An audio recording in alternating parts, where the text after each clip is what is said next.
Everyone, કેમ છો વિદ્યાર્થી મિત્રો? હું તમારો મિત્ર પ્રકાશ કણજરી આ ચેનલમાં તમારું સ્વાગત કરું છું. તો અહીંયા ધોરણ 10 ના બોર્ડના અગાઉના બોર્ડના પ્રશ્નપત્રો તથા મોસ્ટ આઈએમપી પ્રશ્નપત્રોનું આપણે શું કરવાનું છે? સોલ્યુશન કરવાનું છે. સોલ્યુશન પણ કેવી રીતે એને એક એક ડિટેલ્સમાં એનાલિસિસ કરવાનું છે. જેમ કે વિભાગ એમાં તમને એમસીક્યુ આપે છે તો ABCD જે એમસીક્યુ આપે છે પણ કેમ બી જવાબ આવે છે, શા માટે એ જવાબ નથી આવતો, એ રીતનું એનાલિસિસ કરવાનું છે. અહીંયા આપણે ગોખવાનું નથી. જે શિક્ષણનો ધંધો બનાવીને બેઠા છે એ માત્ર ને માત્ર ગોખાવે છે. ગોખાવાનો પ્રયાસ ન થવો જોઈએ. વિદ્યાર્થીના જીવનમાં એ વસ્તુ ક્યાં ઉપયોગ થાય છે અને શા માટે આવે છે એ પણ એક સમજણ આપવી જરૂરી બને છે. તો હવે હું એક પ્રયાસથી ચાલી રહ્યો છું. તો વિદ્યાર્થી મિત્રો, કહેવાય છે ને કે તમારે જે રસ્તા ઉપર જવું એ રસ્તો તમારે પોતે બનાવવો પડશે. બીજાના રસ્તે જાઓ છો તમે ત્યાં આગળ કચડી જાઓ છો. ઓકે, તો બસ એ જ મારો પ્રયાસ છે કે ધોરણ 10માં મેં જે પોતે ડિફિકલ્ટી ફેસ કરી હતી એ ડિફિકલ્ટી તમે ના ફેસ કરો એટલા માટે આ યુટ્યુબ ચેનલ પર એક નવું રેવોલ્યુશન લઈને આવી રહ્યો છું કે ધોરણ 10ના લગભગ બધા પ્રશ્નપત્રોનું આપણે શું કરીશું? સોલ્યુશન મેળવશું. ઓકે, તો આગળ તમને તમારે શું કરવાનું છે વિદ્યાર્થી મિત્રો? તમારે નીચે ડિસ્ક્રિપ્શન બોક્સમાં જવાનું છે. જો હા, એક ખાસ સૂચના, તમને કોઈ પણ પ્રશ્ન કોઈ પણ ચેપ્ટર ન આવડે તો એનું સોલ્યુશન તમે જાતે કરો. ના આવડે તો એનો ફોટો પાડો અને મને વોટ્સઅપ કરી આપો. મારો નંબર પણ નીચે આપેલ છે અને તમે મારો આજે ડિસ્ક્રિપ્શન બોક્સમાં જઈને નંબર પણ મેળવી શકો છો અને વોટ્સઅપ કરી શકો છો. તમારે આગળ શું જોવા મળશે કે વિભાગ એ, તમે નીચે ડિસ્ક્રિપ્શન બોક્સમાં જાઓ તો વિભાગ એ ગણિત, વિજ્ઞાન, ગુજરાતી, હિન્દી જે પણ વિષય હોય તમારા વિષય આપેલા છે. વિભાગ બી તો એ વિષયમાં તમે જાઓ. મતલબ કે તમે ડિસ્ક્રિપ્શન બોક્સમાં જજો, ત્યાં આગળ તમને સંપૂર્ણ માહિતી મળી જશે. તો તમારે કોઈ આડી અવળી ફાંફા મારવાની જરૂર નહીં પડે. ઓકે, તો વિદ્યાર્થી મિત્રો, મળીએ એક નવા અંદાજમાં નવી રીતે. મારો મિત્ર પ્રકાશ કણજરે આ ચેનલમાં તમારું સ્વાગત કરું છું. તો અહીંયા આગળ આપણે શું કરવાનું છે વિદ્યાર્થી મિત્રો કે ધોરણ 10ના અગાઉના બોર્ડના પ્રશ્નપત્રો શું કરવાના છે? આપણે સોલ્યુશન કરવાનું છે તથા આપણે અન્ય પ્રેક્ટિસ માટે પણ પ્રશ્નો શું કરવાનું છે અહીંયા આગળ સમજવાનું છે કે જવાબ કેવી રીતે આવે છે. તો અહીંયા આગળ તમને 1થી ને લઈને 12 સુધીના જે પ્રશ્નો MCQ લેવલના પૂછાય છે એક માર્કના, એનું આપણે શું કરવાનું છે? સોલ્યુશન કરવાનું છે. અને જો વિદ્યાર્થી મિત્રો તમને કોઈ પણ ચેપ્ટરના દાખલા કે ન આવડે તો નીચે લિંક આપેલ છે, વોટ્સઅપ નંબર આપેલો છે, ત્યાં આગળ તમે ફોટો પાડી તમારી ગણતરી કરી છે એ મોકલી આપો. ત્યાં આગળ આપણે એનું સોલ્યુશન મેળવી લઈએ. ચલો, હવે વિદ્યાર્થી મિત્રો, આપણે સમય બરબાદ કરવાનો નથી. તો અહીં આગળ આપણે જોવાનું છે વિદ્યાર્થી મિત્રો, કાંઈક ક્લાસ નંબર કયો છે? ક્લાસ નંબર કયો છે? 1 નંબર છે. કયો ક્લાસ છે? 1 નંબર છે. એટલે કે અહીં આગળ આપણે સિરીઝ ચલાવીશું અને પ્લેલિસ્ટની લિંક પણ તમને નીચે આપેલી હશે. અને જો તમારે અન્ય સબ્જેક્ટ એટલે કે અન્ય વિષયના પણ જોવા હોય પેપર સેટ, તો નીચે શું છે વિદ્યાર્થી મિત્રો? લિંક આપેલ છે પ્લેલિસ્ટની, ત્યાં આગળ તમે જઈને જોઈ શકો છો. તો ચલો, આપણે આગળ સમય બરબાદ કરવાનું નથી. તો શું કીધું છે કે મેગ્નેશિયમ હાઇડ્રોક્સાઇડનું રાસાયણિક સૂત્ર કયું સાચું છે? તો મેગ્નેશિયમ હાઇડ્રોક્સાઇડનું રાસાયણિક સૂત્ર કયું આવે? એ સૌથી પહેલાં મેગ્નેશિયમ એટલે કે Mg થાય. શું થાય? Mg થાય બેટા. અને હાઇડ્રોક્સાઇડ એટલે હાઇડ્રોક્સાઇડ એટલે શું થાય? OH થાય. શું થાય? OH. તો હવે આપણને ખબર પડી ગઈ હાઇડ્રોક્સાઇડમાં, તો ચલો Mg આવે, હા, અને O છે તો આ તો આવશે નહીં, આપણને એ ખબર પડી ગઈ. હા, ચલો હવે આપણી પાસે કેટલા ઓપ્શન બચ્યા? 3 ઓપ્શન બચ્યા. તો હવે એલિમેન્ટ કેવી રીતે કરવાના આપણે? ઓકે, તો ચલો મેગ્નેશિયમ હાઇડ્રોક્સાઇડ કીધા. શું કીધું છે? Magnesium hydroxide. તો ચલો, તો હવે આપણને ખબર પડે કે મેગ્નેશિયમનો પરમાણિક ક્રમાંક કેટલો છે? 12 છે. કેટલો છે? 12. ચલો સાહેબ, આટલું ખબર પડી ગઈ. હા બેટા, હવે શું કરવાનું છે? OH છે તો OHનો કેટલો છે? ઓક્સિજનનો કેટલો છે? 8 અને હાઇડ્રોજનનો 1 છે. તો એની વેલેન્સી કેટલી આવે? -1. અને આની Mgની વેલેન્સી કેટલી આવે? 2. હવે વેલેન્સી કેવી રીતે નીકળે બેટા? હું તમને સમજાવી દઉં કે માની લો કે આ મેગ્નેશિયમ કીધું છે, રાઈટ? Mgનો કેટલો છે? 12. તો જોઈએ આપણે, તો Mg કેટલા લખાય? આપણે +2 લખીએ છીએ, રાઈટ? આટલું આવું લખીએ છીએ, પણ આ +2 કેમ આવ્યા છે તો એ તમારે સમજવું હોય તો વિદ્યાર્થી મિત્રો તમારે ફોન કરી અથવા તો ફોટો મોકલીને તમે કહી શકો છો સાહેબ કે આનો જવાબ Mg+2 કેમ જ આવે છે. ઓકે, કારણ કે અહીંયા આપણે 1 માર્કમાં છે તો 1 માર્કની ગણતરી કરવાની છે. તો હવે શું આવશે? Mg+2 અને OH કેટલા છે? -1 આવે. આટલું ખબર પડી ગઈ. હા, તો હવે જો આપણું સૂત્ર કયું બની ગયું? આ રીતનું બની ગયું. હા, તો હવે આનું આપણે સોલ્યુશન કરીએ તો Mg, હા, આ +2 છે એને અહીંયા રાખી દો અને -1 છે એને અહીંયા કરી નાખો. તો ચલો Mg શું થાય? ચોકડી ગુણાકાર થાય. શું થાય? ચોકડી ગુણાકાર. તો Mg કૌંસ OH ટ્વાઇસ. શું થાય? OH twice. તો મેગ્નેશિયમ હાઇડ્રોક્સાઇડનું સૂત્ર શું થઈ ગયું બેટા? તો મેગ્નેશિયમ હાઇડ્રોક્સાઇડનું સૂત્ર થઈ ગયું MgOH2. તો જવાબ શું આવશે આપણો અહીં આગળ એ આવશે. જો ન સમજણ પડે તો નીચે ફોટો પાડી નીચે નંબર આપેલ છે ત્યાં આગળ તમે મને મોકલી શકો છો. ઓકે વિદ્યાર્થી મિત્રો, ચલો હવે આપણે નંબર બીજો કે ધાતુઓ ટીપીને પાતળા પતરા બનાવી શકે છે. આ ગુણધર્મને શું કહે છે?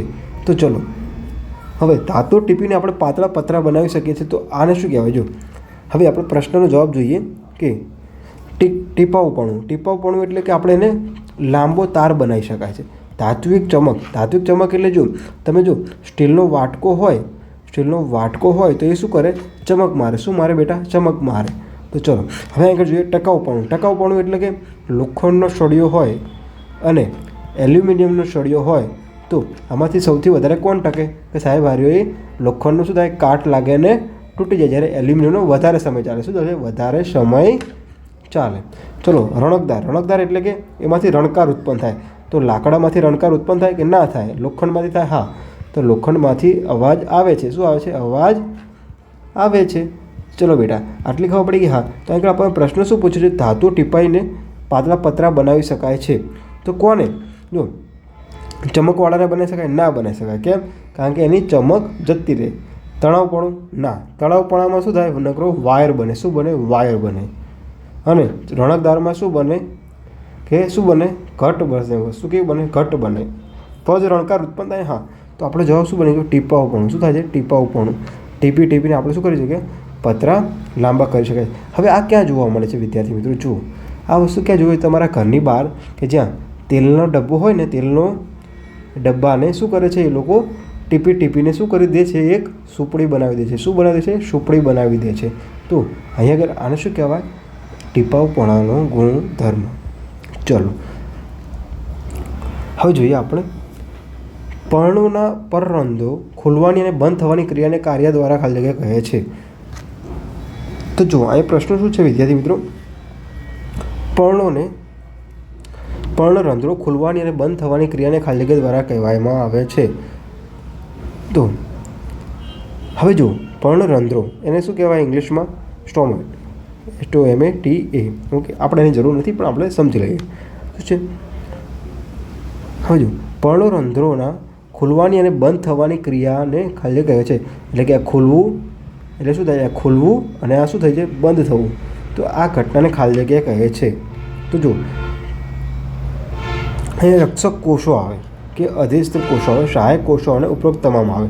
તો ઉપરોક્ત તમામ ના આવે. કેમ? આપણને એટલું સિમ્પલ નોલેજ હોવું જોઈએ કે 3 વસ્તુ તો ના જ કહેવાતી હોય. તો આ જવાબ તો જતું રહે. કારણ કે માની લો કે હું ખાઉં છું તો ખાઉં છું મતલબ કે હું ચાખું છું થાય. હા, પછી જમું છું પણ થાય. તો આ ત્રણેય મતલબ ના કહેવાય. કેમ? ખાઉં છુંનો મતલબ શું છે? કે હું પેટ ભરીને જ જમવા બેઠો છું. તો એનો એવી રીતે આને શું કહે છે? ઉપરોક્ત તમામ ના આવે. તો સહાયક કોષો, અધિસ્તરી કોષો અને રક્ષક કોષો. તો આ 3માંથી આપણો જવાબ શું આવશે એ જોઈએ. આ કોષો જો આ કોષ હોય છે પર્ણરંધ્રો હોય એટલે કે માની લો કે આર્યું શું છે? આ શું છે? પર્ણ છે. રાઈટ. તો પર્ણરંધ્રોની શું હોય છે? એની આસપાસ હોય છે અને પાણીના દબાણથી શું કરે છે? કાર્ય કરે છે. અહીંયા શું કરે? પાણી ફેલાતું હોય તો પાણીના દબાણથી શું કરે છે? કાર્ય કરે છે. માટે શું આવે છે? રક્ષક કોષો આવે. શું આવે છે? રક્ષક કોષો. કારણ કે આની શું કરે છે? રક્ષા કરે છે. શું કરે છે બેટા? રક્ષા કરે છે. ચલો આપણે ચોથો MCQ છે જોઈ લઈએ બેટા કે નીચેના પૈકી કયું માનવના માદા પ્રજનન માટેનો ભાગ નથી કીધું છે? જો બેટા અહીંયા ધ્યાન રાખજો, નથી કીધું છે. તો નથી કીધું છે તો અંડાશય. તો અંડાશયનો જો આપણે જોઈ લઈએ થોડીક માહિતી પણ મળે, રિવિઝન થઈ જાય. અંડાશયને ઇંગ્લિશમાં કે ઓ કહેવાય. શું કહેવાય? ઓ. તો અંડાશયને આપણે જોઈએ બેટા તો અંડાશયનો શું છે? અંડા ઉત્પન્ન કરવાના. રાઈટ. અંડા ઉત્પન્ન કરે છે. રાઈટ. પછી ગર્ભાશય, ગર્ભ ધારણ કરે. શું કરે? ગર્ભ ધારણ કરે. એટલે કે આપણે એમ કે પ્રેગ્નેન્ટ છે તો હા એને ગર્ભાશય કહેવાય. અંડવાહિની. તો શું કહે? અંડવાહિની એટલે શું છે? અંડવાહિની મતલબ શું થાય? કે જે આ અંડા ઉત્પન્ન થયા છે એને શું કરે? વહન કરે. શું કરે? વહન કરે. આ શું કે અંડાનું વહન કરે. એને શું કહેવાય? અંડવાહિની. અને શુક્રવાહિની. એ શુક્રવાહિની શું છે? આ પુરુષના પ્રજનનનો ભાગ છે. જ્યારે આ 3 વસ્તુ છે અંડાશય, ગર્ભાશય અને અંડવાહિની એ ક્યાં હોય? સ્ત્રીમાં હોય છે. તો માટે શુક્રનું માનવના માદા પ્રજનનનો ભાગ નથી. તો આ શું છે? 3 ભાગ છે. જ્યારે શુક્રવાહિની શું છે? પુરુષનો ભાગ છે. શું છે? પુરુષનો ભાગ છે. આટલી ખબર પડે કે બેટા? હા, જો અત્યાર સુધી બેટા આ ચેનલને સબસ્ક્રાઈબ ના કરી તો સબસ્ક્રાઈબ કરી દે અને તારા બીજા વિદ્યાર્થી મિત્રોને પણ મોકલી આપ, જેથી કરીને આપણે આગળ ધોરણ 10ના પૂછાયેલા પ્રશ્નોનું આપણે શું કરીએ? સારી રીતે સમજી અને સોલ્યુશન મેળવી શકીએ છીએ. ચલો બેટા, હવે 5મો પ્રશ્ન છે. શું છે 5મો પ્રશ્ન? શું કહે છે કે તારાના ટમટમવા માટે કઈ પ્રકાશીય ઘટના જવાબદાર છે? તો તારાના, જો અત્યારે 2023માં પૂછાયેલો પ્રશ્ન છે બેટા, તો ધ્યાનથી જોજો. શું કહે છે? તારાના ટમટમવા માટે કઈ પ્રકાશીય ઘટના કીધી છે? શું કહે છે? પ્રકાશીય ઘટના જવાબદાર છે. તો આપણને આગળ જે 3-4 ઘટના આપેલી છે એ જોવી પડશે. તો પ્રકાશનું વિભાજન, પ્રકાશનું પ્રકિરણન, વાતાવરણીય વક્રીભવન અને પૂર્ણ આંતરિક પરાવર્તન. તો સૌથી પહેલાં આપણે જોઈએ પ્રકાશનું વિભાજન. માની લો કે આ પ્રકાશ જાય છે, તો આગળ શું આજે કોઈ અડચણ આવી ગયું તો પ્રકાશ શું થશે? વિભાજન થશે કે નહીં થાય એ મને કહો, કોમેન્ટ બોક્સમાં કહેજો બેટા. અને પ્રકાશનું પ્રકિરણન એટલે શું? સીધો આમ જતો હોય પછી શું થાય? આમ ક્રોસ થાય એટલે શું? પ્રકાશનું પ્રકિરણન કહેવાય. ઓકે, તો વાતાવરણીય વક્રીભવનનો મતલબ શું થાય છે? કે માન લો વાતાવરણીય વક્રીભવન એટલે કે માન લો કે અહીંથી તમે જો એ આર્યો શું છે? આ તમારે શું છે? આ શું છે? પૃથ્વી છે. શું છે? પૃથ્વી છે. આ શું છે? વાતાવરણ છે. તો વાતાવરણમાંથી જ્યારે પ્રકાશ આવે છે તો થોડો રિફ્લેક્ટ થઈ જાય છે. શું છે? થોડો રિફ્લેક્ટ થઈ જાય છે એટલે કે વક્રીભવનાંક પામે છે. કેમ? કારણ કે અહીં વાતાવરણમાં શું છે? બધા રજકણો હવા કણોના આવેલા હોય છે. માટે શું કહે છે? વક્રીભવન માટે શું જરૂરી છે? તારાના ટમટમવા માટે કઈ પ્રકાશીય ઘટના જરૂરી છે? શું છે જરૂરી? વાતાવરણીય વક્રીભવનાંક. કેમ વાતાવરણીય વક્રીભવનાંક જવાબદાર છે બેટા? કે જો વાતાવરણમાં શું છે? હવામાં શું હોય છે? વિવિધ શું હોય છે? કાંતાવાળા રજકણો હોય છે. શું હોય છે? રજકણો ઉઠતા હોય છે. તો એ શું કરે છે બેટા? કે ધારો કે માન લો કે આ પ્રકાશ આવ્યો, હા, પછી આ શું છે? કણો ઉડે છે, રાઈટ?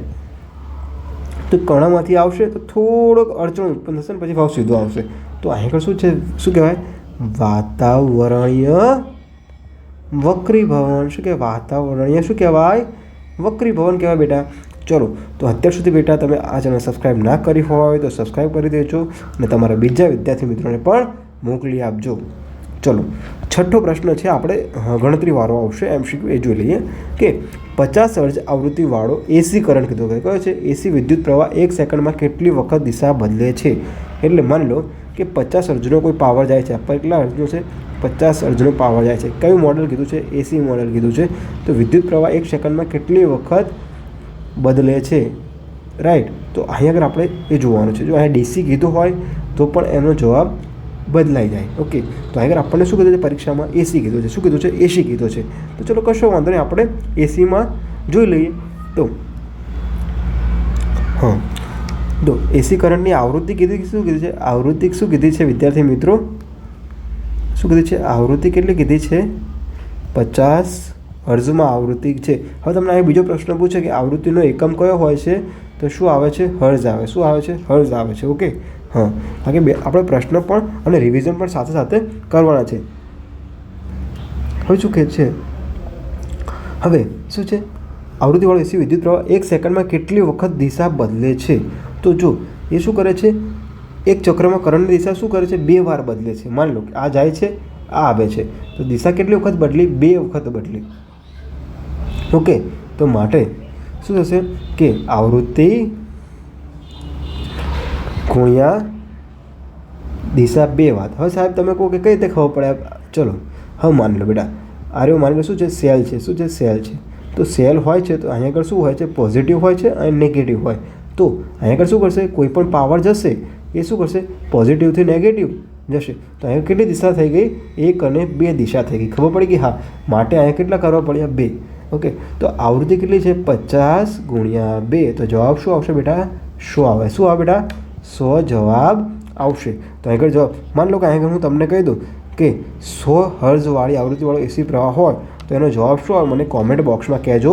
અને અહીં આગળ કોમેન્ટ બોક્સમાં તમારું એક્ટિવ હોવું વધારે જરૂરી છે, જેથી કરીને આપણે સરળતાથી દાખલા સમજી શકીએ છીએ. ચલો, હવે 6 આપણા પતી ગયા છે MCQ. હવે આપણે શું કરશું બેટા કે 6 MCQ જે પતી ગયા છે એના પછીના એટલે શું છે બેટા, આપણે શું જોવાના છે, જે આપણને પૂછે છે 7મા નંબરનો પ્રશ્ન પૂછે છે. કયો પૂછે છે એ તમને નીચે 3 ઓપ્શન આપેલા હોય છે, એ ઓપ્શનના આધારે તમારે જવાબ આપવાના છે. તો જો લો, કાર્બનના સંયોજનનો બળતણ તરીકે બહોળો ઉપયોગ થાય છે, તેમજ તે બાયોગેસ અને કોમ્પ્રેસ્ડ નેચરલ ગેસ એટલે કે CNGનો મુખ્ય ઘટક છે. તો કાર્બનના સંયોજનનો બળતણ તરીકે ઉપયોગ થાય છે. ઓકે, કાર્બનનું સંયોજન તો શું છે, બધા છે. ઇથેન પણ કાર્બનનું સંયોજન, મિથેન પણ છે અને બ્યુટેન પણ છે, રાઈટ. પરંતુ તેમજ એનો બાયોગેસમાં પણ, એટલે કે શું કહે છે, કાર્બનનો શેમાં CNGમાં થાય છે, તો એનો મુખ્ય શું હોય, આમાં શું હોય મુખ્ય, એ આપણને ખબર હોવી જોઈએ. તો ચલો, મુખ્ય શું હોય એ જોઈ લઈએ આપણે. તો સૌથી વધારે શું હોય, મિથેન હોય, CH4, બ્યુટેન હોય. બ્યુટેનનો મતલબ શું થાય કે થોડીક વાસ માટે આવતો હોય, શું હોય, વાસ માટે આવતો હોય છે. તો CNGમાં શું મુખ્યત્વે શું હોય છે, મિથેન હોય. શું હોય છે બેટા, મિથેન હોય, CH4. અને ઇથેન પણ કયો હોય છે, નોર્મલી હોઈ શકે છે. ઓકે, બટ શું છે, મિથેન શું હોય છે, કાર્બનનું સૌથી સરળ સ્વરૂપ છે. શું છે, સૌથી સરળ સ્વરૂપ છે. કેમ સરળ સ્વરૂપ છે, જો બેટા, સરળ સ્વરૂપ કાર્બન છે અને કેટલી હોય, 4 છે. તો અહીંયા આગળ હાઇડ્રોજન, અહીંયા હાઇડ્રોજન, અહીંયા હાઇડ્રોજન, અહીંયા હાઇડ્રોજન. તો આવું સાવ શું છે, સિમ્પલ છે, એટલે કે સાવ સરળ રૂપ છે. શું છે, સાવ સરળ રૂપ છે. માટે જવાબ શું આવશે આનો, શું આવશે જવાબ, મિથેન આવશે. શું આવશે બેટા, મિથેન આવશે. ચલો, આયોડિનની ઉણપથી ખાલી જગ્યા પ્રકારનો રોગ થાય છે. તો આયોડિન એટલે કે આયોડિનની ઉણપથી ખાલી જગ્યા પ્રકારનો રોગ થાય છે. શું, આયોડિન હંમેશા ક્યાં હોય, જો માણસ હોય, આ માણસ છે, તો આ માણસનું શું હોય છે, ગળું હોય છે, આ પેટ હોય છે અને જે પગ હોય છે, રાઈટ, ચીંકુ મીકુ ટીંગુ. તો જે અહીંયા આગળ ગ્રંથિ આવે છે એ શું આવે છે, આયોડિન ગ્રંથિ ક્યાં આગળ આવે છે, ગળાના ભાગે શું કરે છે, ત્યાં આગળ શું થાય છે, થાઇરોઇડ થાય છે. એટલે ગળું શું કરે છે, ફૂલાઈ જાય છે. શું થાય છે, ફૂલાઈ જાય છે. તો અહીંયા આગળ કઈ છે, ગોઈટર ગ્રંથિ. આ શું આવે છે, ગોઈટર. આપણો શું બનશે, જવાબ બનશે. ડાયાબિટીસ તો શું થાય, આપણે શું થાય છે, ગળ્યું ખાઈએ તો શું થાય, ડાયાબિટીસ થાય. અને સિફિલિસ એનાથી થાય છે, એ મને તમે કોમેન્ટ બોક્સમાં કહેવું થાય કે આર્યુ શેની ઉણપથી થાય છે, એ તમારે શું કરવાનું છે, કોમેન્ટ બોક્સમાં બેટા કહેવાનું છે. હા, હું તમને પ્રશ્નની સાથે સાથે રિવિઝન પણ કરાવતો જાઉં છું. તો આયોડિનની ઉણપથી ખાલી જગ્યા રોગ થાય છે, શું થાય છે, ગોઈટર થાય છે. શું છે, ગોઈટર એટલે કે શું છે, ગળું ફૂલાઈ જાય છે. ચલો, 9મો પ્રશ્ન છે,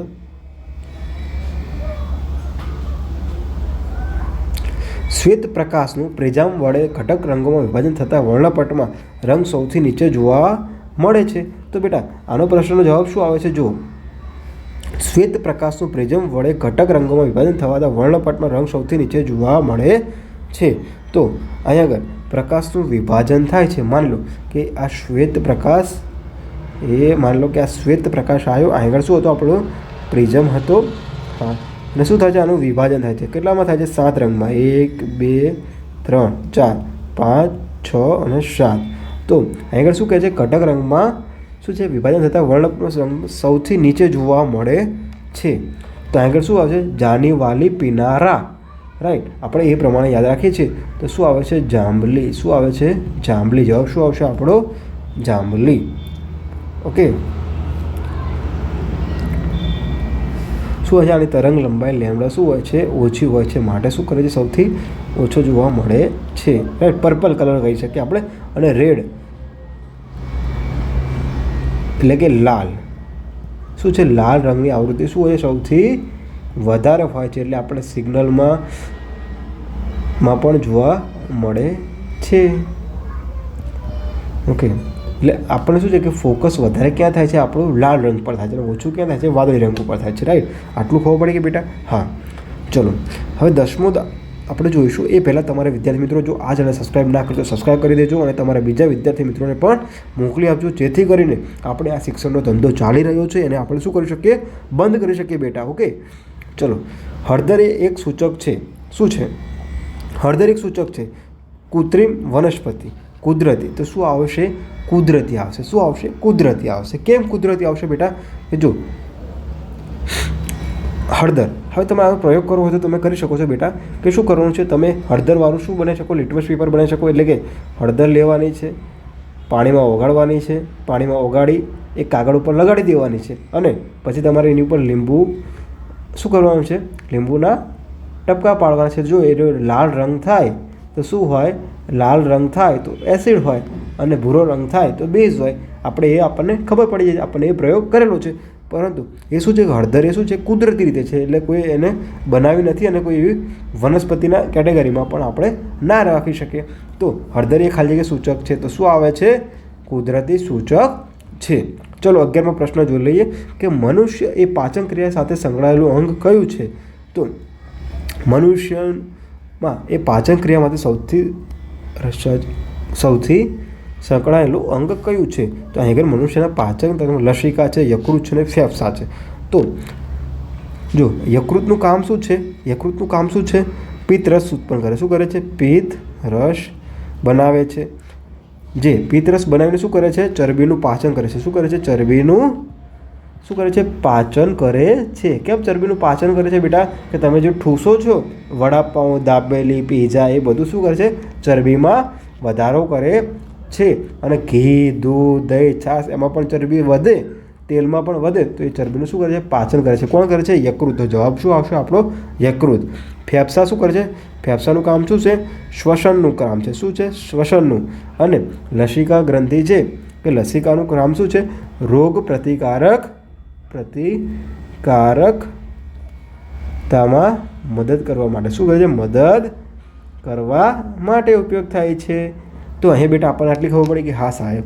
ચલો તો વિદ્યાર્થી મિત્રો, મારી એક જ અપીલ છે કે તમે અત્યાર સુધી આ ચેનલ સબસ્ક્રાઈબ ના કરો તો સબસ્ક્રાઈબ કરી દેજો અને તમારા બીજા બધા વિદ્યાર્થી મિત્રોને મોકલી આપજો. અને તમે નીચે પણ લિંક આપેલ છે, ત્યાં સંપૂર્ણ લિંક તમારે જોવાની છે અને ત્યાં આગળ બધા વિભાગ તમને મળી જશે.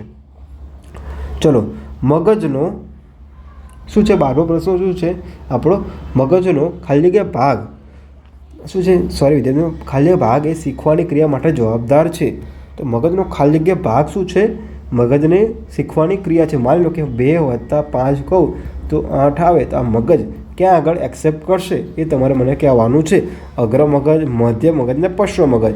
મગજ તો બધામાં હોય છે પણ કોઈ કામ કરતું નથી, તો આપણે એને કામ કરવું પડશે. તો મગજનો કયો ભાગ આવે, સૌથી અગ્ર મગજ શું છે, સૌથી મોટો ભાગ હોય છે. એટલે કે આ ખોપડી હોય, આ મગજ છે આપણું, આ આગળ શું છે, આખું છે અગ્ર મગજ, મધ્ય મગજ અને આર્યું नानू मगज. तो छोटे दिमाग होता है यहाँ पे, ओके बेटा, तो छोटे दिमाग यहाँ पे होता है. तो चलो જોઈએ. તો અહીં શું છે, શું કરે છે, આર્યું અગ્ર મગજ આપણો જવાબ આવશે. પણ કેમ આવશે, જુઓ એનું કામ શું છે બેટા, સૌથી મોટો છે અને યાદશક્તિ, વિચારવાની શક્તિ અને લાગણીઓ પણ ક્યાં આગળ અહીંયા આપણને અનુભવી શકીએ છીએ, અગ્ર મગજમાં. ઓકે બેટા. તો વિદ્યાર્થી મિત્રો, જો તમે અત્યાર સુધી આ ચેનલ સબસ્ક્રાઈબ ના કરો તો સબસ્ક્રાઈબ કરી દેજો. તમને અહીં આગળ ધોરણ 10ના 11, 12 સાયન્સના લેવલના પ્રશ્નોનું સોલ્યુશન મળી રહેશે. તમે આગળ પ્રેક્ટિસ પણ કરી શકશો. તો વિદ્યાર્થી મિત્રો, મળીએ એક નવા અંદાજમાં, નવી મુલાકાત સાથે. તો આ ચેનલને સબસ્ક્રાઈબ કર્યા વગર જતા નહીં. અને જો તમને ન સમજણ પડે તો મારો નીચે વોટ્સઅપ નંબર પણ આપેલો છે, ત્યાં આગળ જઈને તમે મને ફોલો કરી શકો છો, ત્યાં ફોટા પણ મોકલી શકો છો. જય હિન્દ, જય ભારત.